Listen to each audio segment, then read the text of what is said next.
As we talked about before, you can make exposure adjustments by hitting that auto tone button, and you see sometimes it doesn't work, sometimes it goes too much.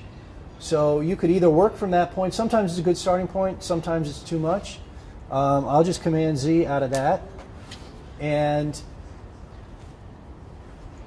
as with Photoshop, there are multiple ways to do things in Lightroom. So we've already talked about doing the exposure in the basic panel or the quick panel in library module. If you want to adjust the exposure here, you can move the slider.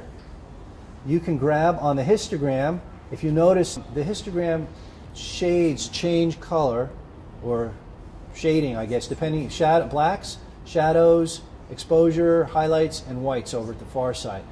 If you grab in one of those areas, if you click and slide, you will be able to change the exposure through there also. So that's the second way of doing it.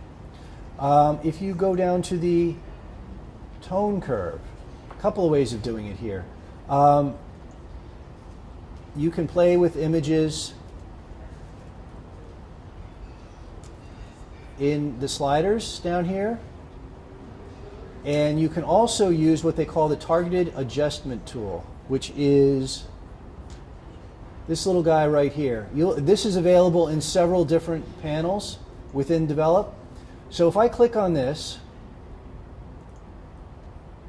and I bring it over here and click on this area, whatever is this color is going to get lighter or darker. If I drag up, it's going to get lighter. It's pretty much applying to the whole image, but sort of centered around that area. If I pick on his shirt there, you see on the curve, the highlighted area is up by the highlights. And if I click on his jacket, then it goes down to the darks. So there are several ways of adjusting the tone here.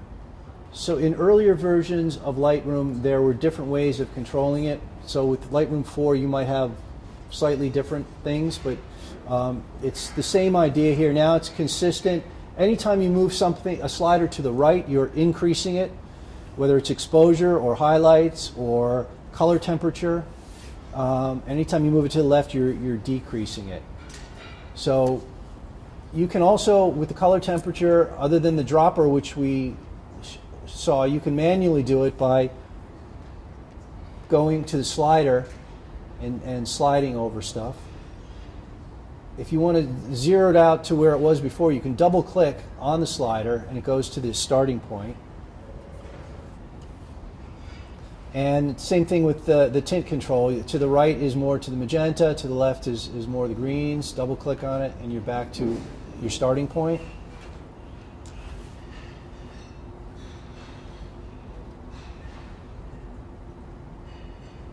If you want to choose, like if you're looking for your, basically with a histogram real quick, you don't want anything pushing to the left because you're blocking up the shadows, and you don't want anything pushing to the whites because you're blowing out your exposure. This one has room to go at the top and a little room down at the bottom, but things are looking kind of dark there. There's no warning. Right now, I have this set so that if an area is off, you'll see it go, you'll get a warning. If it goes to the left and you get too much blue, I thought I had it on, wait a second. There you go, okay. You see the, it's sort of hard to illustrate because these lights in the background are blue. You see all that blue coming in, that means that's all, it's way gone, you're losing detail. But up in here, these were actually blue lights, so it gets a little confusing. If you go the other way, things that'll blow out go to red, and you don't want that. So you can either do this manually, using these points if you want them on or off on a regular basis. If you also, if you do the J key, that turns them on or off, that toggles them on or off. So you can get rid of the highlight warnings if you want to get rid of them.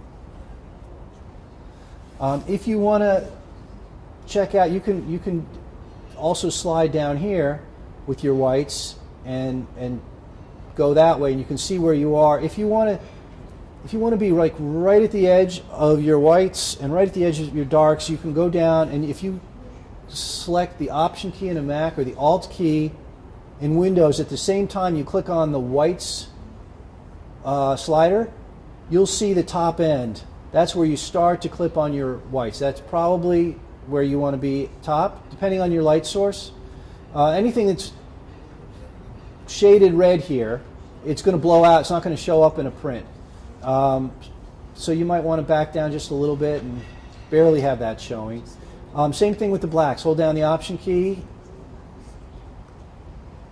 If you slide all the way, you get all these things are going to be blocked up. If you slide to the right, you just get the bare minimum. And somewhere in between, now if you look at the histogram, it's different from what we had before, including more on the higher end.